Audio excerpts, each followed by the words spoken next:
ऐसा कहा जाता है कि वैसे पाबू जी की मम्मी तो एक परी थी। परी परी समझते हो, आसमान की परियां, पापा की परियां नहीं। आसमान, ऐसा ही कहानियां आपने की, आसमान की जो परियां होती है वो धरती पर घूमने के लिए आती है कई बार, और उनके साथ ये होता है कि धरती पर उनको कोई देखना नहीं चाहिए, यदि कोई धरती पर उनको देख लेगा तो उनकी शक्तियां समाप्त हो जाएगी, फिर वो वापस से नहीं जा पाई। तो ऐसे ही एक बार कोई एक परी है, कोई अप्सरा धरती पर घूमने के लिए उतरी, गलती से उसका हेलीकॉप्टर लैंड कर गया मारवाड़ में। जाना तो बेचारी को भली जगह ही होगा कहीं पे, यहाँ उतरी, गर्मी थी, जहां पर वो उतरी वहां पर कहते हैं एक तालाब था, तो उसे लगा गर्मी पड़ रही, मैं तालाब में नहा लेती हूँ, तो तालाब में नहाने के लिए चली गई। धांधल जी उस रात्रि को अपना घोड़ा लेके कहीं पर जा रहे थे, तो रास्ते के अंदर उनको लगा कि यार घोड़े को पानी पिला लेते हैं, तो उनको पता था यहाँ पे तालाब है, तो उस तालाब की तरफ चले गए।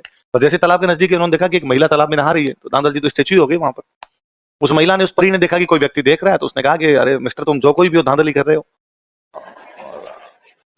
किसी महिला को इस प्रकार नहाते हुए देखना नहीं चाहिए। और मेरे साथ तो समस्या यह है कि मैं परी हूँ, अब तुमने मुझे देख लिया तो मैं वापस नहीं जा पाऊंगी मेरे। धांधल जी ने कहा किसने कहा वापस जाना है? और धांधल जी ने लगभग घुटनों के बल बैठते हुए कहा कि विल यू मैरी मी। परी ने कहा दो शर्तें हैं। डन, बताओ क्या है? एक तो है कि मेरे से शादी के बाद मेरा महल अलग होना चाहिए, पक्का। दूसरा, उस महल में बिना मेरी परमिशन के किसी की एंट्री नहीं होगी, पक्का। परी से शादी की धांधल जी ने, उसके लिए अलग एक महल बनवाया गया, उससे बिना पूछे कोई उस महल में नहीं जाता था। समय अंतराल पर एक बेटा हुआ, बेटे का नाम रखा गया पाबू। क्या नाम रखा गया? तो पाबू जी बेहद हैंडसम थे। अपने लोक देवता में सबसे सुंदर कोई लोक देवता हुए तो कौन हुए?